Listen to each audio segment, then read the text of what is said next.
Hello मेरे प्यारे बच्चों, तो कैसे हैं आप लोग? आई होप आप लोग बहुत अच्छे होंगे, घर पे रह करके अपनी अच्छी सी पढ़ाई कर रहे होंगे। और जितने भी साथी हमारे यहाँ पर जुड़े हैं, आप सभी को बताना चाहूँगा, यदि आप उत्तर प्रदेश हैं तभी आप ये क्लास देख रहे हैं। और ये हमारी क्लास 4th सेमेस्टर की है, ठीक है?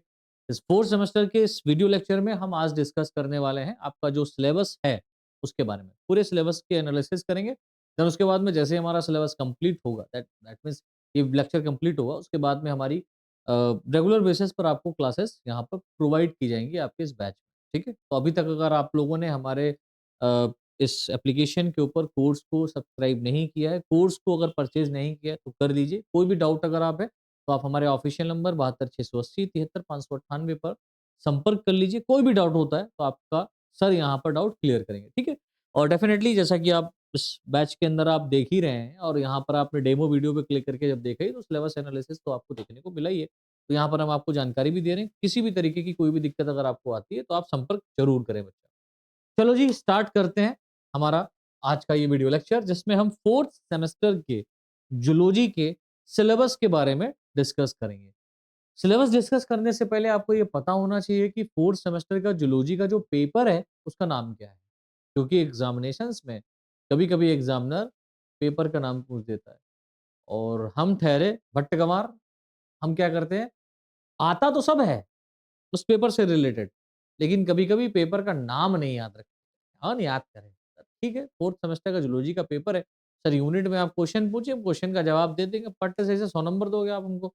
लेकिन कभी-कभी पेपर ही नहीं याद रखते। तो भैया पेपर ज़रूर याद कर लेना क्योंकि पेपर जो है ना, पेपर का नाम जो है ना, ये आपकी इज़्ज़त को बना के रखेगा। क्योंकि ये मैंने देखा है अधिकतर जब वो एग्ज़ामिनर आते हैं ना, हम भी गए हैं कई जगह पर, तो वहाँ पर क्या होता है जब बच्चों के वाइवा लेते हैं, तो बच्चे जब क्वेश्चन करते हैं उन्होंने जो बनाया उससे भी रिलेटेड वो जवाब नहीं दे पाते। तो इतना फ्रस्ट्रेटेड हो जाते हैं कि उनसे पूछते हैं कि भाई ये सब छोड़ो, आप यूनिट का नाम बता दो, आप पेपर का नाम बता दो, आपने ये जिससे बनाया उसका नाम बता दो, वो नहीं बता पाते हैं। तो वो इतना तो याद रखो मतलब जो रिसोर्सेज़ आपके हैं, उनका तो नाम आप याद रख ही सकते हैं ना। तो ज़ाहिर-सी बात है तो हमको पेपर का नाम भी याद रखना है, तो पेपर का नाम हमारा है जीन टेक्नोलॉजी सॉरी पेपर का नाम क्या है हमारा? Gene technology, immunology and computation biology. देखिए भाई, पेपर का नाम तो बहुत टफ है। टफ इन द सेंस नाम नहीं, इसके अंदर जो पढ़ना है, वो दिमाग खराब करेगा।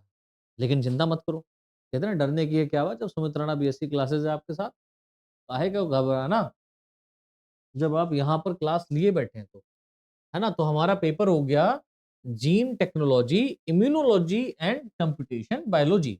इसमें पहली यूनिट हमारी है प्रिंसिपल ऑफ जीन मैनिपुलेशन। बहुत-बहुत इंपॉर्टेंट टॉपिक है ये। जीन मैनिपुलेशन का यूनिट हमारा यहाँ पर पहला ही है।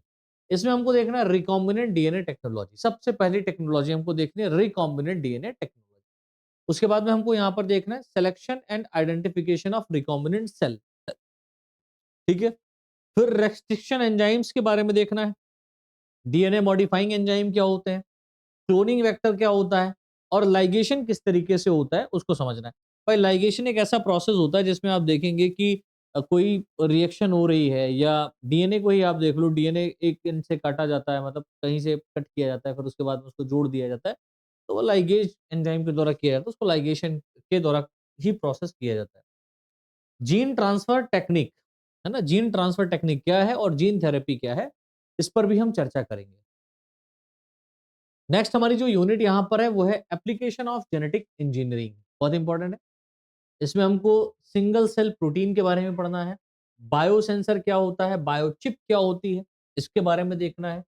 Crop and live stock improvement, है ना, क्रॉप का इम्प्रूवमेंट कैसे किया जाएगा, लाइव स्टॉक का इम्प्रूवमेंट कैसे किया जाएगा वो हमको समझना है। डेवलपमेंट ऑफ ट्रांसजेनिक स्पीसीज, ठीक है, ये भी हमको देखना है। डेवलपमेंट ऑफ ट्रांसजेनिक स्पीसीज के बारे में भी हमको यहाँ पर डिस्कस करना है। उसके बाद में आपको देखना है development of DNA drug and vaccine, vaccine और डीएनए से ड्रग और वैक्सीन को किस तरीके से तैयार किया जाता है, development of DNA drug and vaccine, right. Then इसके बाद में थर्ड यूनिट हमारी डीएनए डायग्नोस्टिक, भाई डीएनए को कैसे डायग्नोस करोगे आप? तो इसमें genetic analysis of human disease अगर कोई है तो उसके बारे में आप कैसे देखेंगे? Detection of known and unknown mutations को आप कैसे समझेंगे, पहचानेंगे, उसको देखना है। Concept of pharmacogenomic concept of pharmacogenomic and pharmacogenetics के बारे में हमको यहाँ पर डिस्कस करना है। फार्मेकोजेनोमिक क्या होता है, फार्मेकोजेनेटिक्स क्या होता है, इसके विषय में हमको यहाँ पर कवर करना पड़ेगा इस यूनिट के अंदर। देन फोर्थ यूनिट हमारी है immune system and it's computation, sorry components. Immune system and it's components. भाई इम्यून सिस्टम से रिलेटेड पूरा का पूरा टॉपिक यहाँ पर हमको कवर करना है। जैसे हिस्टोरिकल पर्सपेक्टिव्स क्या है ऑफ इम्यूनोलॉजी के, इननेट और एडेप्टिव इम्यूनिटी क्या होती है ना, इम्यूनिटी क्या होती है स्पेशली उसमें इननेट इम्यूनिटी होती है, एडेप्टिव इम्यूनिटी होती है, उसको समझना है। क्लोनल सिलेक्शन क्या होता है ना, कंप्लीमेंट्री सिस्टम क्या है, structure and functions of different classes of immunoglobulins के बारे में देखना है। हाइपर सेंसिटिविटी क्या होती है इसको समझना है। ह्यूमरल इम्यूनिटी और सेल मीडिएटेड इम्यूनिटी क्या है ना। HLA कॉम्प्लेक्स क्या होता है, organisations class 1 and second HLA molecules क्या है, इसको कवर करना है। ठीक है, काफी ब्रॉड और बढ़िया टॉपिक है। उसके बाद में हमारी यूनिट 5 है बायोस्टैटिक्स फर्स्ट, क्योंकि बायोस्टैटिक्स दो फॉर्म में यहाँ पर हमको देखनी है। भाई टफ पेपर तो है ना, पेपर तो टफ है। यहाँ पर आपको पता है कि एमसीक्यूज बेस्ड भी क्वेश्चंस आ सकते हैं। तो डेफिनेटली आप किसी भी यूनिवर्सिटी से उत्तर प्रदेश राज्य से जुड़े हैं, अगर आपके यहाँ पर एमसीक्यूज भी हो रहा है तो भी घबराने वाली बात नहीं है। आपको इसी पैकेज के अंदर एमसीक्यूज 250 प्लस एमसीक्यूज कराए जाएंगे 8 यूनिट से मिला करके। ठीक है, बायोस्टैटिक्स फर्स्ट में हमको देखना है calculations of mean median mode क्या होता है। मतलब क्लास 7 8 से ही आप लोगों ने पढ़ा होगा, लेकिन यहाँ पर थोड़ा सा स्टैंडर्ड बढ़ जाएगा। वेरिएंस क्या होते हैं, स्टैंडर्ड डेरिवेशंस क्या है ना, उसको आप यहाँ पर देखेंगे। Concept of coefficient of variation है ना, स्क्यूनेस और कुर्टोसिस क्या होता है इसके बारे में डिस्कस करना है। Elementary idea of probability and applications क्या है ना, एलिमेंट्री आइडिया क्या है, एलिमेंट्री आइडिया ऑफ प्रोबेबिलिटी क्या है और एप्लीकेशंस कौन कौन से, इसके बारे में डिस्कस करेंगे। उसके बाद में 6 यूनिट है हमारी बायोस्टैटिक सेकेंड। इसमें क्या देखना है, डाटा समराइजिंग करना पड़ेगा।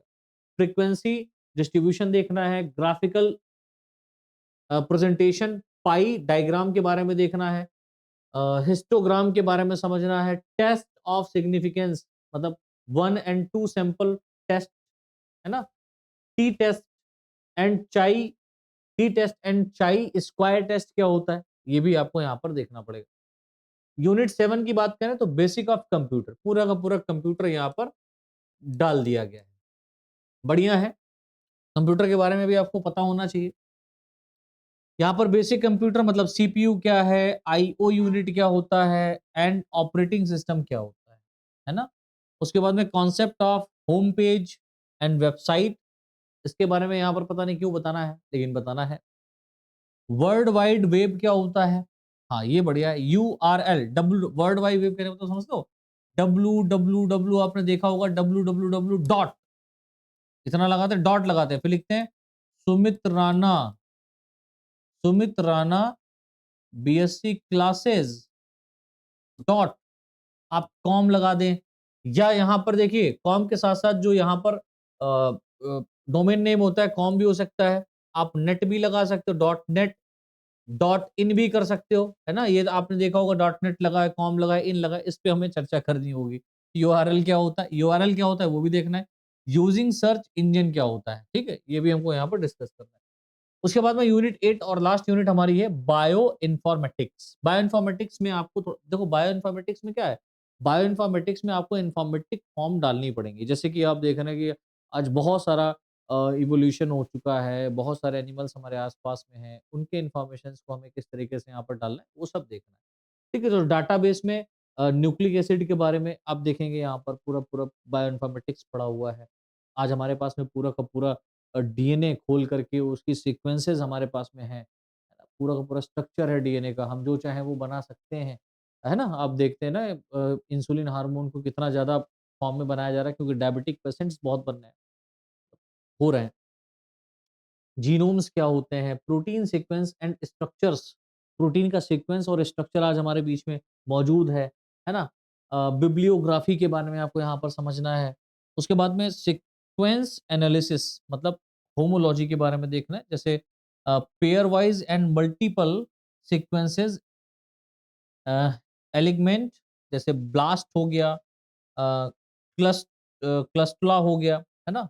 ब्लास्ट BLAST हो गया, CLUSTALW हो गया, क्लस्टला।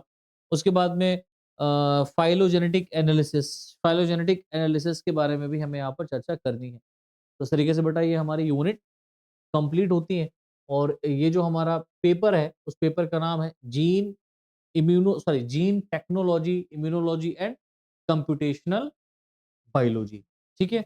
ये पेपर है हमारा 4th सेमेस्टर जूलॉजी का पेपर का जितना भी यूनिट के अंदर कंटेंट यहाँ पर था, उसके बारे में हमने चर्चा कर ली है।